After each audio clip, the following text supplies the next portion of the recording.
Halo semuanya. Nah, pada pembahasan yang pertama ini kami membahas terkait homeostasis pada potongan tubuh bekicot.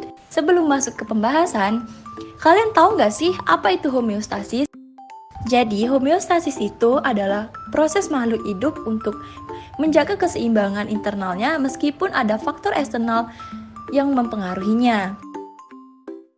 Nah, untuk prosedur atau langkah kerja pada homeostasis, itu langkah yang pertama yaitu menimbang garam untuk membuat masing-masing konsentrasi larutan yang berbeda. Timbang sebanyak 1 gram, 5 gram, 10 gram, 30 gram, 40 gram, dan siapkan 100 ml air pada masing-masing gelas yang telah berisi garam dengan massa yang berbeda. Kemudian, aduk menggunakan batang pengaduk. Apabila belum terlalu larut, gunakan spiritus untuk membuat garam lebih larut dalam air. Setelah semuanya larut, maka larutan dengan konsentrasi yang berbeda siap digunakan. Lalu langkah yang selanjutnya, belah tubuh bekicot sebanyak 5 potong untuk tiap gelasnya. Kemudian timbang berat awal pada masing-masing potongan tubuh bekicot tersebut dan catat. Langkah selanjutnya, masukkan potongan tubuh bekicot ke dalam masing-masing gelas. Satu gelas itu 1 potong. Tunggu sampai 10 menit, kemudian timbang berat akhir pada setiap potongan tubuh bekicot dan catat perubahannya. Nah, pada percobaan yang kami lakukan, pada 5 potongan tubuh bekicot dengan 5 konsentrasi yang berbeda, di mana konsentrasi tersebut yaitu 1%, 5%, 10%, 30%, dan 40%. Berdasarkan hasil yang telah kami amati, potongan tubuh bekicot setelah direndam dalam larutan air garam dengan konsentrasi yang berbeda, itu terjadi penurunan berat badan yang signifikan. Hal ini dikarenakan terjadi proses osmosis, di mana air bergerak dari area dengan konsentrasi rendah yang ada dalam tubuh sel bekicot ke area dengan konsentrasi tinggi, yakni larutan garam. Sehingga pada konsentrasi rendah, yakni 1% dan 5%, pengaruhnya relatif minimal karena larutan masih mendekati isotonik dengan cairan sel. Sedangkan pada konsentrasi yang lebih tinggi, yakni 10%, 30%, 40%, sel-sel bekicot kehilangan lebih banyak air dan menyebabkan terjadinya dehidrasi. Itulah kenapa berat badan pada tubuh bekicot itu mengalami penurunan yang drastis pada konsentrasi yang lebih tinggi. Dalam konteks homeostasis, bekicot mengalami kesulitan untuk mempertahankan keseimbangan cairan internalnya, yang dapat berakibat fatal jika kondisi ini berlangsung lama. Proses inilah yang menyoroti betapa pentingnya mekanisme homeostasis dalam menjaga keseimbangan internal organisme, terutama pada makhluk hidup yang memiliki kebutuhan khusus terkait kelembapan dan salinitas. Itulah tadi pembahasan terkait homeostasis pada potongan tubuh bekicot. Gimana nih teman-teman? Sudah paham mengenai homeostasis dari bekicot? Aku harap teman-teman paham ya. Kalau udah paham, yuk teman-teman kita sekarang bersama-sama membahas mengenai lokomosi atau alat gerak yang digunakan oleh bekicot atau Achatina fulica. Kita bahas sama-sama yuk. Nah, untuk langkah kerja dari pengamatan lokomosi bekicot, teman-teman harus melakukan beberapa hal. Yang pertama, teman-teman harus mengambil bekicot yang sudah diaklimatisasi selama 24 jam dan meletakkannya di cawan Petri. Selanjutnya, teman-teman melihat dari bawah cawan Petri pergerakan dari kaki perut Achatina fulica. Dan yang terakhir, setelah mengamati pergerakan dari Achatina fulica, rekam dan foto sebagai bahan dokumentasi teman-teman. Pembahasan lokomosi Achatina fulica. Bekicot atau Achatina fulica bergerak menggunakan kontraksi otot pada kaki perutnya. Kontraksi otot ini dibedakan oleh 2 kontraksi, yaitu kontraksi otot pedal wave dan interwave. Pedal wave adalah otot yang bergerak, sedangkan interwave adalah otot yang diam atau stasioner. Dengan bahasa yang sederhana, otot-otot bekicot berkontraksi dan merileks secara bergelombang. Selain itu, bekicot mengeluarkan lendir untuk membantunya berjalan di berbagai permukaan. Nah, untuk membantu teman-teman lebih paham, berikut kami sertakan video hasil pengamatan kami.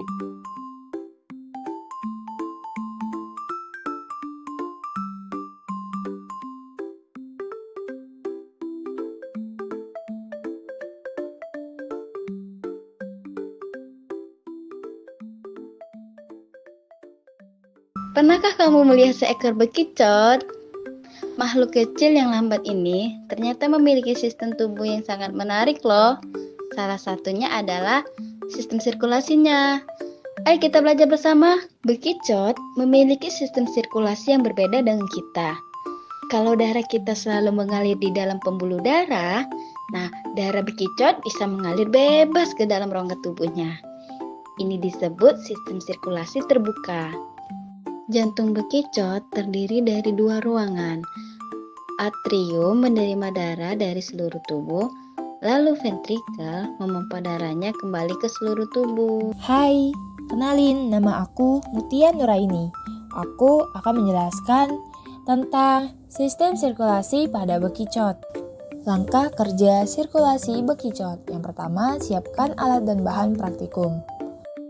Ambil bekicot yang sehat dan aktif. Kemudian, tusuk bekicot menggunakan jarum bertangkai pada alas kakinya. Ketiga, ambil cairan tersebut lalu letakkan di atas kaca preparat dan tutup dengan kaca penutup. Yang keempat, hidupkan mikroskop. Kelima, letakkan preparat tadi di meja mikroskop. Yang keenam, amati preparat tersebut dengan perbesaran 100 kali. Ketujuh, atur fokus hingga gambar terlihat jelas. Jika ingin melihat lebih detail, naikkan perbesaran.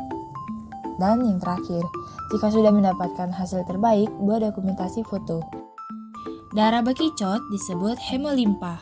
Hemolimpa ini punya banyak fungsi, sama seperti darah kita. Tapi komposisinya berbeda ya. Bekicot bernapas menggunakan permukaan tubuhnya yang lembab. Oksigen dari udara akan masuk ke dalam hemolimpa, sedangkan karbon dioksida akan dikeluarkan. Tahukah kamu, sistem sirkulasi bekicot ini sudah disesuaikan dengan tempat tinggalnya. Bekicot darat punya cara khusus untuk bertahan hidup di tempat kering, sedangkan bekicot air punya cara khusus untuk hidup di dalam air. Nah, itulah sedikit penjelasan tentang sistem sirkulasi bekicot. Halo semuanya, masih ingat aku? Aku Andin. Bisa tebak nggak aku mau bahas apa? Di sini aku akan membahas sistem pencernaan bekicot. Sebelum melakukan percobaan, kita perlu menyiapkan bahan-bahannya terlebih dahulu. Pertama, siapkan bekicot yang telah diaklimatisasikan selama 24 jam dalam kondisi lapar. Lalu, siapkan juga buah pepaya dan sayur kangkung untuk bekicotnya makan nanti. Timbang berat awal bekicot, buah pepaya, sayur kangkung menggunakan neraca digital. Letakkan bekicot serta pepaya dan kangkung dalam wadah tertutup yang sudah diberi lubang lalu biarkan selama 24 jam. Setelah 24 jam, timbang kembali bekicot serta sisa pepaya dan kangkung untuk mencatat perubahan berat. Analisis hasil perbedaan berat sebelum dan sesudah untuk mengevaluasi proses pencernaan bekicot. Jadi, pada percobaan ini bekicot diberi 2 jenis makanan, buah pepaya dan sayur kangkung. Dari 7 gram pepaya yang diberikan, bekicot makan sekitar 4,6 gram. Sementara, dari 7 gram kangkung, bekicot hanya memakan 0,29 gram. Berat bekicot awalnya 43,12 gram, lalu setelah makan beratnya naik jadi 46,85 gram, bertambah 3,73 gram. Setelah dicerna, bekicot mengeluarkan feses seberat 0,61 gram, artinya sebagian makanan tidak diserap sepenuhnya dan dikeluarkan. Proses pencernaan bekicot dimulai dengan ingesti. Bekicot pakai radula, semacam lidah dengan gigi kecil buat mengikis makanan sebelum masuk mulut. Makanan lalu masuk lewat faring dan esofagus ke lambung buat dipecah sama enzim. Setelah itu, nutrisi diserap di usus dan sisa-sisa makanan yang nggak dicerna dibuang lewat anus sebagai feses. Dalam percobaan, bekicot ini buang feses seberat 0,61 gram, artinya nggak semua makanan yang dia makan bisa diproses. Itulah pembahasan mengenai sistem pencernaan pada bekicot. Sampai jumpa. Bye.